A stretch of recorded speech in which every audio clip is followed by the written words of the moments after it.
What is up, everybody? This is Richie Collects, Richie Mon, whatever you want to call me. Yes, this is a different type of video. Yeah, so today I want to show you guys a couple cards I plan on grading, and then one card that I'm going to crack and resub, and then one card that I'm on the fence with.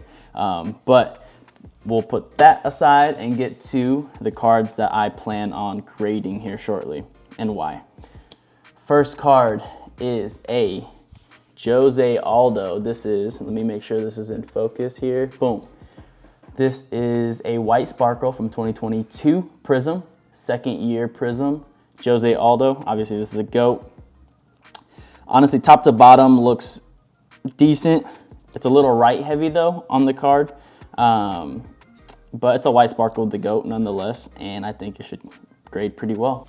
Next card is a Ian Gary tie-dye rookie. This is a concourse level from Select 2022, number 9 out of 25. To be honest, I've been on the fence on whether or not I want to grade this or not.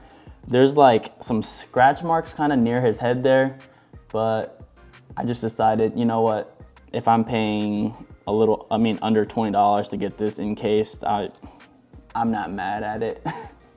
Next card is a Glover Teixeira. Obviously, we all wanted to see him win in his home country when he fought Jamal Hill for the vacant light heavyweight title, but he couldn't get it done. I personally really wanted to see it happen because that would have been cool to have Alex Pereira and Glover Teixeira from the same gym, training partners, have the title. That would have been really cool to see, but we all know Jamal Hill won. Stephen Wonderboy Thompson. This is my boy Ong's favorite fighter.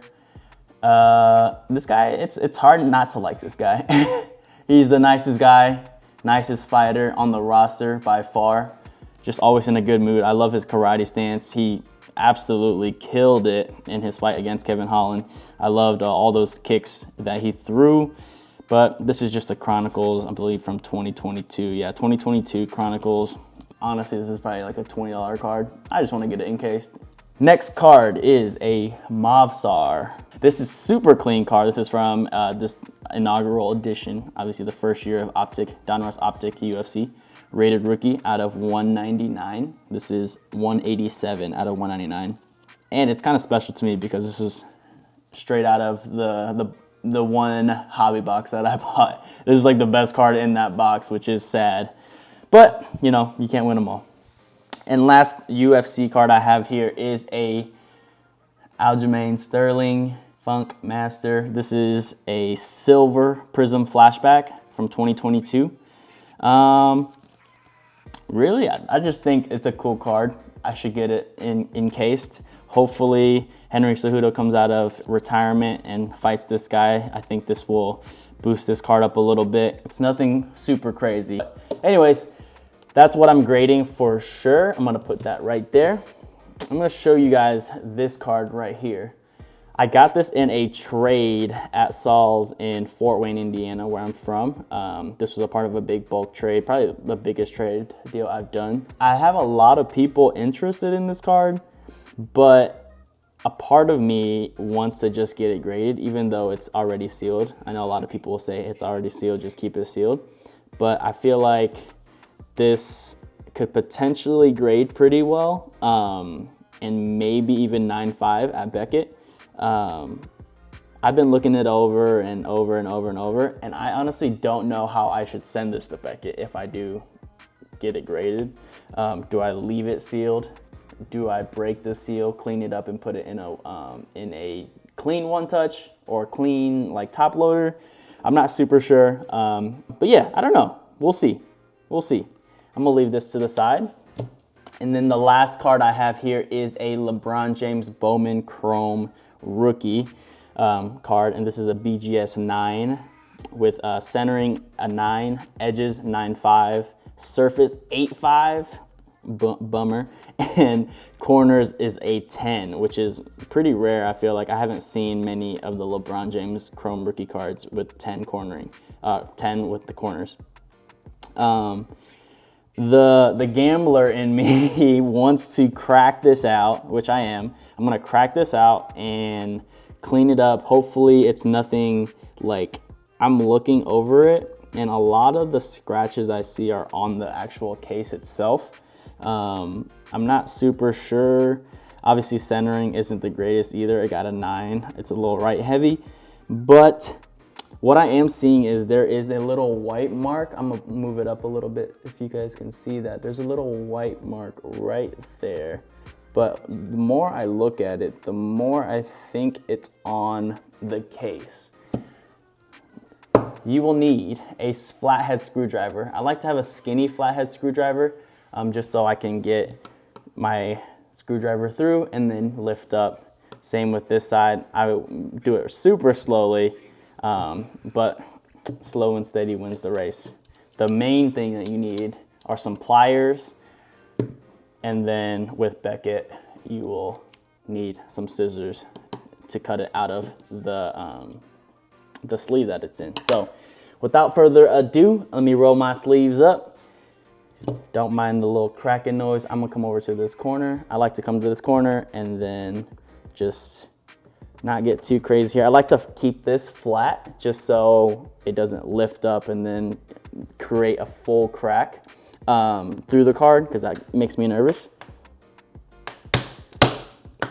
Boom, there's that. I did exactly what I said I didn't want to do, where I kind of went over. I mean, it's not over the card, but I made a crack. Boom, that's the first step. And I just woke up my little puppy, so sorry, Bubba.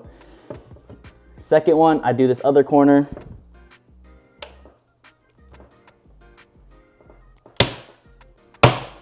Boom, man. That is a hard Beckett case. Once you do that, you get that flathead screwdriver in. Let me zoom in a little bit for y'all. Get that flathead screwdriver in. Also, one thing I forgot to say is maybe wear like some glasses or something, you know, protect your eyes. I take my time, just wiggle it in there. It's not a race, you know, you don't want to damage your card. And then I slightly lift up. And as you can see, the edges are just prying right off. Boom, not touching the card at all. And voila, boom. Let me zoom back out. Let me focus, boom. And then the card coming right out. And this is what I was talking about. The card is in a little sleeve. This is a sealed sleeve, which is nice. All right, here's the last step. Very carefully, you will, boom. Very carefully, you will want to cut along the edge here. What I like to do is I just like to cut 1 and 2, or 1, 2, and 3. You don't necessarily need to cut every single side of the top loader, but very carefully, boom, that's one side. You could just do one, I guess, but I like to do the other sides just so it's easier to take out. Make sure you're focusing, taking your time. I've done this a lot of times. Boom. See, for me, I'm okay right there. I open it up, I can slide the card right out. Cool. So here's the card. Now that I'm looking at it, this is a very clean card. Let me show you guys some close-ups. Boom. Super clean. Let me see if I can get some light on it. Super, super clean. Let me focus this. Boom. Look at that. This can 9.5, right? Maybe? All right, y'all, that is the end of the video. I hope you guys enjoyed this one. This one's definitely a shorter and different type of video. We'll see how this goes. I'll keep you guys posted on my Instagram @RichieCollects. Other than that, I'll see you guys in the next one. Peace.